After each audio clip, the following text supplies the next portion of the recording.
लोगों का ऑनलाइन डीवीबीएस में स्वागत है। Disciples of Christ church Bilaspur की कलीसिया की ओर से मैं पास्टर अभिनव पॉल आप सबों का स्वागत करता हूं। मैं आशा करता हूं कि इस डीवीबीएस की आराधनाओं और पूरी शिक्षाओं के माध्यम से आप सभी बच्चे और जवान ब्लेस्ड होंगे। आइए परमेश्वर की स्तुति करें और उससे पहले हम प्रार्थना में जाएंगे। अपने आंखों को बंद करें, हाथों को जोड़ें, सिर झुकाएं और हम प्रार्थना में जाएं। सारी आशीषों को देने वाले हमारे जीवन निर्विकारी सर्वशक्तिमान प्रभु जी, आपको धन्यवाद देते हैं आज के इस दिन के लिए। धन्यवाद देते हैं कि हम सभी लोग एक मन और एक चित्त होकर के आपकी स्तुति और आराधना के लिए पवित्र आत्मा की सामर्थ से एकत्रित हो पाए। प्रभु जी, हर एक बच्चे, हर एक जवान और हर एक व्यक्ति जो इस समय हमें देख रहा है, उसे हम यीशु के नाम में ब्लेस करते हैं प्रभु जी, और चाहते हैं कि प्रभु यीशु मसीह के समान उनके जीवन को अपना उदाहरण मानते हुए हम आगे बढ़ने वाले हों। सबों की सहायता और मदद करना, हमारी सहायता मदद करना प्रभु जी। जब हम आपकी आराधना करते हैं तो आत्मा और सच्चाई में होकर के आपकी आराधना करने वाले हों। हमारी प्रेम, हमारी भक्ति और हमारा आदर आपको ग्रहण योग्य हो। इस विनती को प्रभु यीशु मसीह के नाम में मांगते हैं, सुनिए, कबूल कर लीजिएगा, आमीन। तो बच्चों और जवानों, आइए परमेश्वर की स्तुति इस गीत के साथ में करेंगे जो हमें से हर एक को आता है। ताली बजाकर बड़े आनंद के साथ गाएंगे। तेरा प्यार है महान, मैं तो पहले मुर्दा था, तूने डाली मुझ में जान।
धूम गवाही तेरे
आज का जो वचन है वो पाया जाता है रोमियो 12 उसका 12 में, जो हमें ये बताता है आशा में आनंदित रहो, क्लेश में स्थिर रहो और प्रार्थना में नित्य लगे रहो।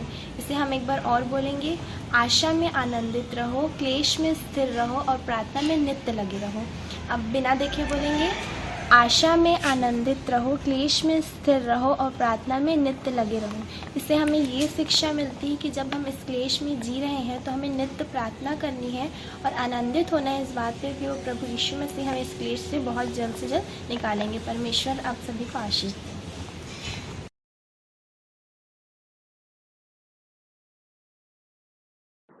हे प्रभु, मैं अपनी इस दुर्बलता से थक गई हूँ। लोग मेरे साथ उठना बैठना नहीं मांगते। मुझे चंगा करिए प्रभु जी, मुझ पर दया करिए, मुझ पर दया करिए प्रभु।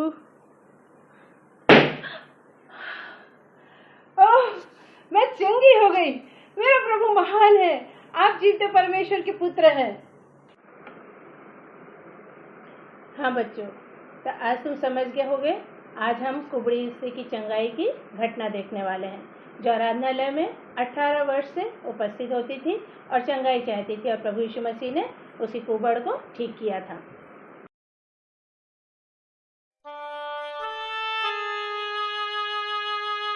Once there was a woman who was so bent over that she couldn't look up. All she could see was her feet. I am so tired of being bent over for 18 years. All I can see is the dust and the grass. I can't see the sky or the trees. People are making fun of me. They doesn't want to talk to me. I don't know for how long I should remain like this. Days passed, then one day. Do you know something, sister? Jesus is here. Till now, have you heard of his miracles? Yes, I have. I heard that he heals all the disease and relieves them from their sin. Okay. If you have faith in him, go and see him. He will cure you. I will go at once. I do believe in him. Saying so, the woman walked to meet Jesus. Jesus was sitting with his disciples. Slowly, the crowd gathered. Jesus saw the bent woman walking towards him. Peter, could you get the lady over there for me? Lord, you mean the lady with the hunchback? Why do you want her to be brought here? Yes, that's right. Just get her. The disciple led the woman to Jesus. My Lord, please set me free from my sin and cure my hunch. Don't worry. You have been set free from the hunch now on. Jesus takes her hands and helps her to straighten up. The woman slowly stood straight. I can see your face, Lord. I can see the sun. I can see the trees. I can see birds flying in the sky. Thank you. Thank you. And thanks to God who did this.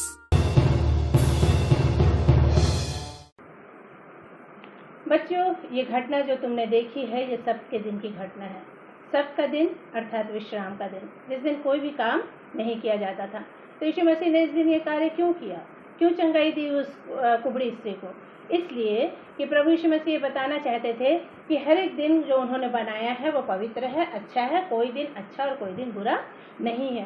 वो इस चीज़ को हमें बताना चाहते थे, और वो चाहते थे कि हम इस बात को जानें कि सबके दिन का भी प्रभु यीशु मसीह है। हम कई बार सोचते हैं कि ये दिन अच्छा नहीं है, ये तारीख अच्छी नहीं है। सब दिन अच्छे होते हैं। परमेश्वर ने जितने भी दिन बनाए सबको देखकर क्या कहा? अच्छा है, भला है। तो सबके दिन प्रभु यीशु मसीह ने ये बताने की कोशिश करी कि वे सबके दिन के भी प्रभु यीशु मसीह हैं। और दूसरी चीज़, वो कहाँ थे? आराधनालय में थे। मैं और आप कहाँ रहते हैं? अक्सर हम सोचते हैं कि हम तो CIF जा चुके हैं, हम तो संडे स्कूल जा चुके हैं, हम छोटे बच्चे हैं, चर्च में हमारा काम नहीं, और इसलिए हम आराधनालयों में नहीं जाते, संगति नहीं करते, विश्वासियों की संगति में नहीं बैठते। नहीं बच्चों, हमें आराधनालय प्रतिदिन जाना है। आज देखो क्वारंटीन का समय है, क्या हो गया है, लॉकडाउन हो गया है। आज चर्च जा पा रहे हो, नहीं जा पा रहे हो, चाह के भी तुम संगति में नहीं उपस्थित हो सक रहे हो। बहुत जल्दी वो समय आने वाला है जब ये वचन भी मेरे और आपके पास से ले लिया जाएगा। तब वचन को पढ़ने और समझने और जानने के लिए हम लालायित रहेंगे, लेकिन वचन हमारे पास नहीं होगा। तो जो अवसर है उसको मुझे और आपको क्या करना है, बहुमूल्य समझना है। विश्वासियों की संगति को बहुमूल्य समझना है, आराधना में उपस्थित होना है, प्रेज एंड वर्शिप करना है, दान देना है, संदेश सुनना है, हर एक चीज में अगुवाई भी करना है और पार्टिसिपेट भी करना है। ठीक है, तो दूसरी चीज हमने सीखी कि आराधनालय में उपस्थित होना है। तीसरी चीज हम उस कुबड़ी स्त्री को देखते हैं, वह कहाँ गई थी, आराधनालय में गई थी यीशु मसीह के पास मिलने के लिए।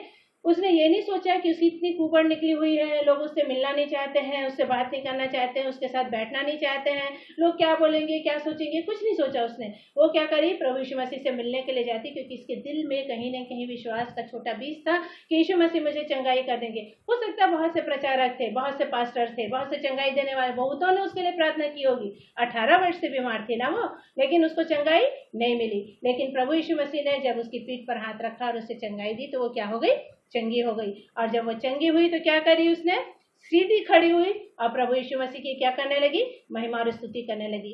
बच्चे, हम भी महिमा और स्तुति करते हैं, हम भी प्रेज एंड वर्शिप करते हैं। कई बार हम होठों से, कई बार हमारी राग बहुत अच्छी है, हमको बहुत अच्छा गाना आता है, बहुत अच्छा बजाना आता है, हम करते हैं, लेकिन दिल और आत्मा और सच्चाई से भक्ति जो है वो परमेश्वर की क्या होती है, ग्रहण होती है, प्रभु यीशु मसीह को ग्रहण होती है। जब मैं और आप उसे अपना उद्धारकर्ता करके ग्रहण करते हैं, जैसे उस स्त्री ने कहा कि सचमुच आप प्रभु हैं, आप स्वामी हैं, आप मालिक हैं, आपने मुझे क्या किया है, चंगाई दी है। ये अनुभव जब उसके दिल में हुआ, उसने उसे अपना उद्धारकर्ता ग्रहण किया, तब वो क्या करी, दिल से, आनंद से, सच्चाई से क्या करने लगी, उसकी महिमा और स्तुति करने लगी। तो हमने आज इन घटनाओं से, इस घटना से, कुबड़ी स्त्री से ये सीखा कि हमारे पाप चाहे जैसे भी हैं, चाहे हम दुष्ट आत्मा से ग्रसित क्यों ना हो। लोग ऐसा सोचते हैं कि दुष्ट आत्मा नहीं होती, दुष्ट आत्माएं होती हैं, शैतान की शक्तियां हैं, शैतान काम करता है, लेकिन हमें ये नहीं भूलना है कि दुष्ट आत्माएं प्रभु यीशु मसीह को देखती तो क्या करती थी, थरथराती थी, भागती थी, डरती थी, उसे कहती थी, हे परम प्रधान परमेश्वर के पुत्र, तू यहाँ किस लिए आया है, तेरा हमसे क्या काम। वो उससे डरती थी, और जब वो उसको निकालता था तो उसे छोड़ के, पीड़ित व्यक्ति को छोड़ के क्या करती थी, निकल जाया करती थी। तो शैतानिक शक्तियां हैं, लेकिन मेरे और आपके पास जो है वो क्या है, इस संसार में जो है उससे क्या है, बड़ा है, बलशाली है, सर्वशक्तिमान है। और जब वो मेरे और आपके अंदर है, प्रभु यीशु मसीह, तो शैतान मेरा और आपका, उसकी शक्तियां मेरा और आपका कुछ भी नहीं बिगाड़ सकती है। God bless you.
यीशु मसीह की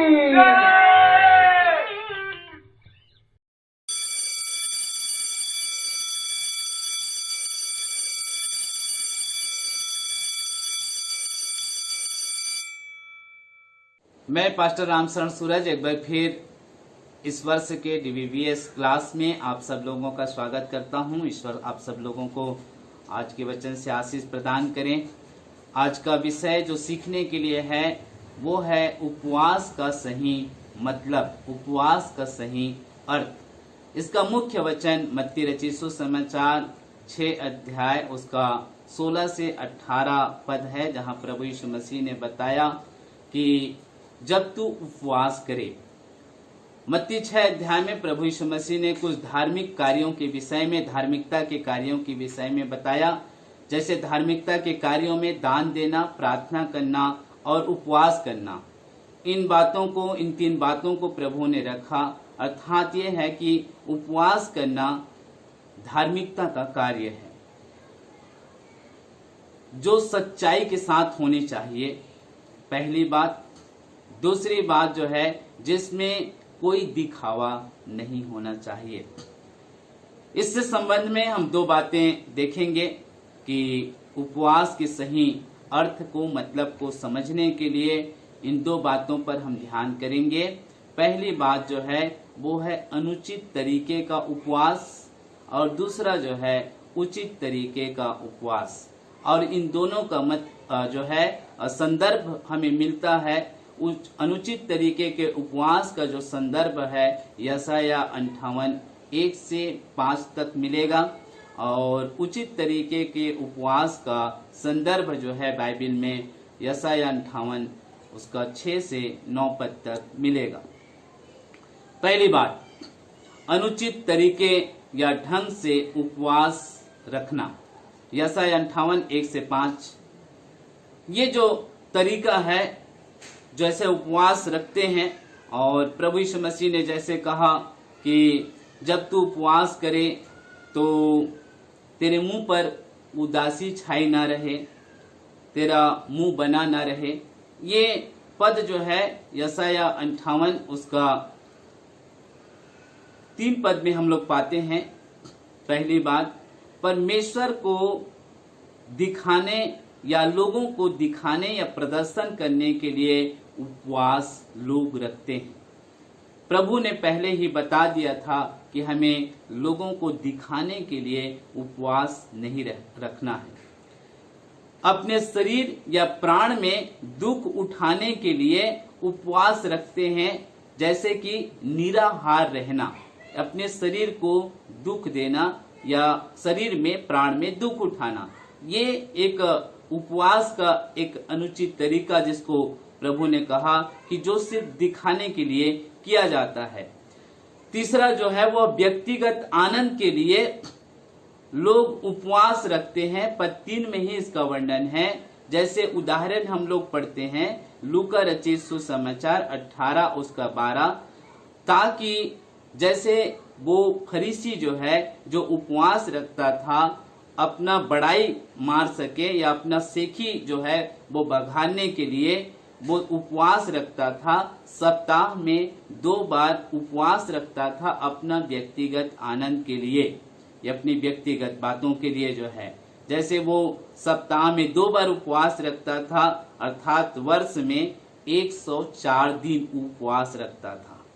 ये वो कह रहा था कि मैं सप्ताह में 2 बार उपवास रखता हूँ। ये उसकी अपनी बड़ाई के लिए है, वो अपनी सेखी करने के लिए ऐसा उपवास रख रहे हैं। इसको बोलते हैं कि अनुचित तरीके का उपवास।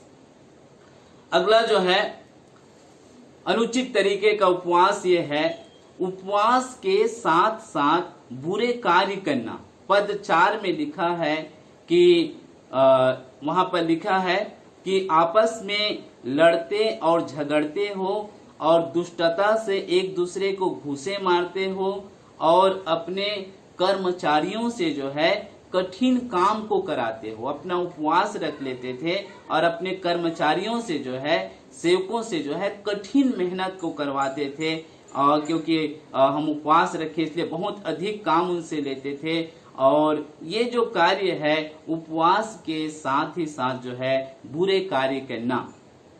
उपवास में पेट को खाली करें, खाना नहीं खाते हैं, परंतु प्रभु चाहता है कि हम अपने आत्मा से, अपने जीवन से बुराई को भी खाली करें। उपवास का जो है सही मतलब जो है आगे हम लोग देखेंगे। और अगला है परमेश्वर को अपनी मांग मंगवाने के लिए बाध्य करने हेतु प्रार्थना। जैसे इसको बोलते हैं, लोग अपने मांग को मनवाना चाहते हैं उपवास रख के, कि अपने मांग को, अपनी प्रार्थना को मनवाना चाहते हैं। और जैसे हम लोग उदाहरण में देखते हैं कि अपनी मांग को पूरी करने के लिए लोग जो है जैसे भूख हड़ताल में बैठ जाते हैं। भूख हड़ताल, हमारी मांगे पूरी करो। इस प्रकार की जो है उपवास के बहुत से स्थान में होता है। वे परमेश्वर से अपनी मांग को पूरी करवाना चाहते हैं। इस प्रकार का उपवास जो है एक अनुचित तरीके का उपवास है। ऐसा उपवास नहीं रखना चाहिए। अगली जो है जो अनुचित उपवास है उसमें जैसे कि सिर को झुकाना, टाट ओढ़कर राख में बैठना, ये जो उपवास है उसके पद 5 में लिखा है। और ये बाहरी प्रदर्शन है उपवास में। उपवास करने के लिए जो बाहरी प्रदर्शन, जैसे प्रभु यीशु मसीह ने कहा कि जब लोग उपवास रखते हैं तो अपने मुंह को बनाए रखते हैं। बाहरी प्रदर्शन जो है, अपने शरीर से जो है उपवास का दिखावा करते हैं, ये सही तरीका नहीं है। और उचित तरीका जो प्रभु ने बताया है, परमेश्वर के वचन में बताया है कि उचित तरीका जो उपवास का है वो है सबसे बड़ी बात। उपवास का मतलब यह है कि हमें परमेश्वर को प्रसन्न करना है। परमेश्वर को प्रसन्न करने के लिए हमें उपवास रखना है। इससे संबंधित जो है, उपवास से संबंधित 2 बातें बताता हूं। वो है योएल 2 और उसका 12 पद, जहां पर पश्चाताप करने के लिए परमेश्वर ने आह्वान किया कि पश्चाताप करने के लिए, परमेश्वर के साथ मेल मिलाप करने के लिए उपवास के साथ रोते पीटते प्रभु के पास आने के लिए प्रभु ने बताया है कि हमें उपवास के साथ पश्चाताप करना चाहिए। ये भी आता है पश्चाताप का। दूसरा जो है वो है परमेश्वर की योजना को पूरी करने के लिए, परमेश्वर की योजना को पूरी करने के लिए और परमेश्वर की सामर्थ्य को पाने के लिए हमें उपवास रखना चाहिए।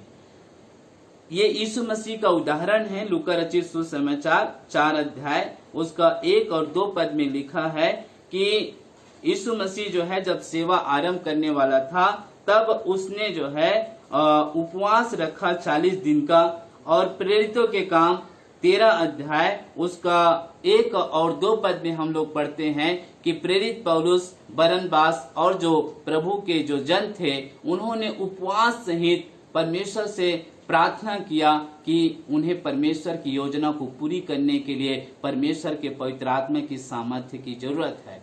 और परमेश्वर की इच्छा और योजना को पूरी करने, परमेश्वर के सामर्थ्य को पाने के लिए हमें उपवास करने की जरूरत है। जिस उपवास से परमेश्वर प्रसन्न होता है वो केवल भूखा रहना ही नहीं है, परंतु लिखा है कि जिसमें मनुष्य स्वयं को दीन करे।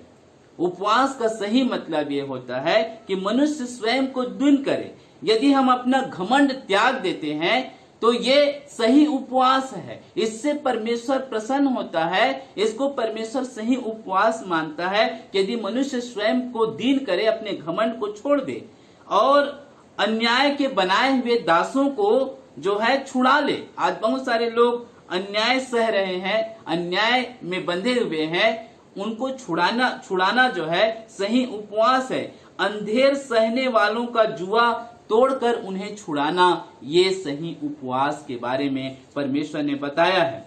और अगली बात जो है जो बताता है वो है अपनी रोटी भूखों को बांट देना। आज बहुत सारे लोग जो है, आज का समय जो है भूख और प्यास में बहुत सारे लोग हैं, उनको अपनी रोटी को बांटना है। अनाथ और मारे मारे फिरने वालों को अपने घर ले आना और नंगे को अपना वस्त्र पहनाना, ये उपवास का सही अर्थ है कि हम ऐसा उपवास रखें। प्रभु यीशु मसीह ने कहा कि जब तू उपवास करे तो लोगों को दिखाने के लिए मत करना, क्योंकि उसका प्रतिफल वो पा चुके हैं। हमें ऐसे उपवास करना है जिससे परमेश्वर प्रसन्न होता है और इस तरीके से हम उपवास करके परमेश्वर को प्रसन्न कर सकते हैं और इससे परमेश्वर की उद्देश्य और योजना भी पूर्ण हो सकता है। परमेश्वर इन वचनों के द्वारा से इस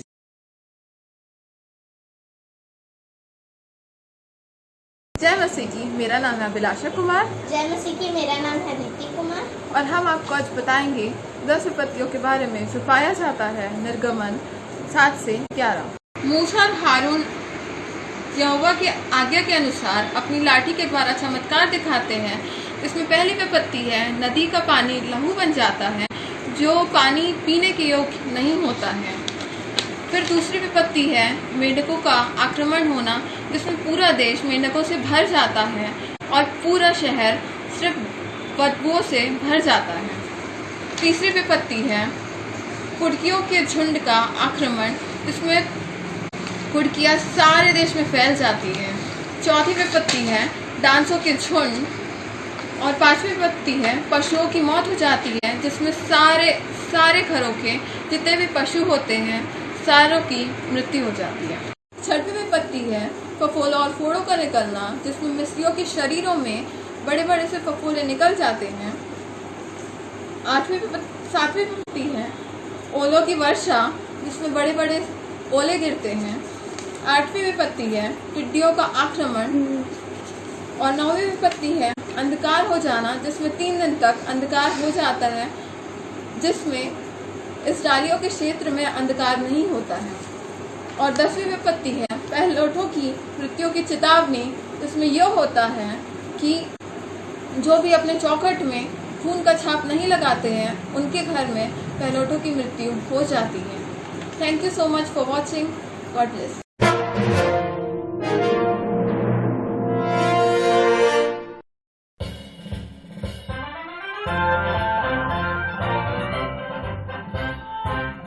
मैंने की है सेविंग कवायत, न घोड़े की सवारी की न चलाई है, न मैंने कभी हवाई जहाज उड़ाया।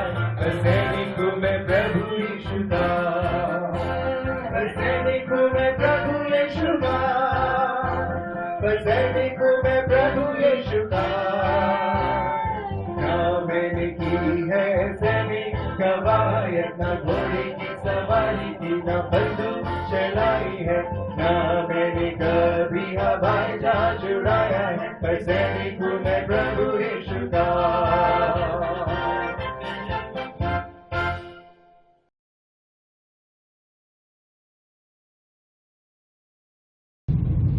हेलो एवरीवन, आज आप लोग सोच रहे होंगे भैया कार चलाते हुए क्यों बात कर रहे हैं। इसका एक बहुत बड़ा कारण है। अगर आप देखें, इतनी बड़ी गाड़ी है पर सिर्फ इतनी छोटी सी स्टीयरिंग से ये कार चलती है। ऐसा क्यों है? ऐसा इसलिए है क्योंकि भाई डिजाइन किया गया है कि इतनी बड़ी कार को अगर हम खुद चला रहे होते, दौड़ते या उसको लेकर के मोड़ने के लिए हाथ से पकड़ के मोड़ते, तो शायद ये हमारे आराम के लिए नहीं होता, परंतु ये हमारे कंफर्ट को कम कर देता। कुछ इसी तरीके से हमारे जीवन में भी हमारे जीवन की सारी बातें जो हैं वो एक जगह नियंत्रण पे दे दी गई हैं, और वो मेरा और आपका मन है। और बाइबल कहती है कि इस मन में बहुत सारा रोग लगा हुआ है और इसको धुलने के लिए इसकी दवाई की जरूरत है। और इसकी दवाई जो है वो सिर्फ एक चीज है, और वह है परमेश्वर का वचन को पढ़ना। क्योंकि जब परमेश्वर के वचन को पढ़ते हो तो ये आपको उन सारे रोगों से दूर करता है। तो आज मैं आपसे ये बात कहना चाहता हूं कि सबसे अधिक अगर किसी चीज की आपको चौकसी करनी है तो अपने मन की करनी है। मेरा मन क्या सोच रहा है, मेरा मन किन बातों को पसंद कर रहा है। फर्स्ट थिंग आप चेक करिए, आप कैसी बातों को लाइक करते हैं। क्या आप उन बातों को लाइक कर रहे हैं जो प्रभु में है, या उन बातों को लाइक कर रहे हैं जो आपको प्रभु से दूर लेकर के जाती हैं। अगर ऐसी कोई भी चीज है जो आपको प्रभु से दूर लेकर जाती है और आप उसको लाइक कर रहे हैं, तो आप खतरे की एरिया में हैं। दूसरा, जैसे स्टीयरिंग को कंट्रोल करने के लिए कोई चाहिए है ताकि ये सही तरीके से चले, वैसे आपके मन को कंट्रोल करने के लिए आपको पवित्र आत्मा की सहायता चाहिए। इसलिए अब से जब भी प्रार्थना करते हो तो ये प्रार्थना जरूर करो कि पवित्र आत्मा आप मेरे मन को अपने नियंत्रण में लें, आप मेरी सहायता और मदद करें। और तीसरी और अंतिम बात जिसे बोल करके मैं समाप्त करना चाहूंगा वो है कि आपको इस बात को ध्यान देना पड़ेगा कि आपका मन जो है वो रोगग्रस्त तो है, लेकिन वो परमेश्वर को समर्पित हो सकता है। और इस मन को एक काम करना बहुत अच्छा आता है, और वह है परमेश्वर से प्रेम। तो अगर आपको कोई भी चीज परमेश्वर की करनी है तो सबसे पहले अपने मन से आप परमेश्वर से प्रेम करना चालू करिए, और जब आप परमेश्वर से प्रेम करना चालू करेंगे तो जीवन में सारी बातें सही होने लगेंगी। आई होप आप इस बारे में जरूर सोचेंगे। Thank you. धन्यवाद धन्यवाद धन्यवाद हो पवित्र पवित्र पवित्र हमारे जीवित और सामर्थ्य पिता परमेश्वर। हम आपका हृदय से धन्यवाद करते हैं पिता इस सुंदर अवसर के लिए कि आपने हमें ऐसी टेक्नोलॉजी दी है पिता, किस टेक्नोलॉजी के माध्यम से पिता डीवीएस का कार्यक्रम हम ऑनलाइन संचालित करने पाए हैं प्रभु जी। इसके लिए हम आपका हृदय से धन्यवाद करते हैं इस सुंदर अवसर के लिए प्रभु जी। और हम अपनी कलीसिया के हर एक शिक्षकों के लिए धन्यवाद देते हैं, जितने शिक्षक इस बाइबल क्लास को अटेंड करते हैं पिता और बच्चों को शिक्षाएं दिए हैं प्रभु जी। आप हर एक को बहुतायत की आशीष देना पिता। और उन बच्चों के लिए धन्यवाद देते हैं जिन्होंने इस ऑनलाइन के द्वारा से इस बाइबल स्कूल को अटेंड किया है। इन बच्चों के लिए आप की आशीष चाहते हैं पिता। आप इन बच्चों को बहुतायत की आशीष दीजिए। जो कोई भी शिक्षाएं इस वचन के द्वारा से इन बच्चों ने प्राप्त की है पिता, आप इन्हीं की सहायता कीजिए वचन में आगे बढ़ने के लिए, कि इन बच्चे इन बातों को स्मरण रखें और इस वचन के अनुसार अपने जीवन को व्यतीत करने वाले हों, और इस संसार में रहकर प्रभु सिर्फ ही अपने जीवन के द्वारा से पिता लोगों तक पहुंचाने वाले हों, ताकि इनके जीवन से बहुत से लोग आशीषित होने पाएं और ये बच्चे आगे चलकर आपके लिए एक अच्छे खंबे बनने पाएं प्रभु जी, और आपके लिए आशीष और महिमा का कारण ठहरने पाएं, ताकि प्रभु जी आपका नाम इस दुनिया में महिमा पाए और प्रभु जी आपके नाम को ऊंचा कर सके बच्चे। ऐसी बड़ी आशीष इन बच्चों को देना प्रभु जी। सारी बातों के लिए आपको धन्यवाद देते हैं पिता कि आपने हमारी प्रार्थना को सुना है। इस विनती को आपके बेटे प्रभु यीशु मसीह के नाम से मांगते सुनिए और ग्रहण कीजिए, आमीन।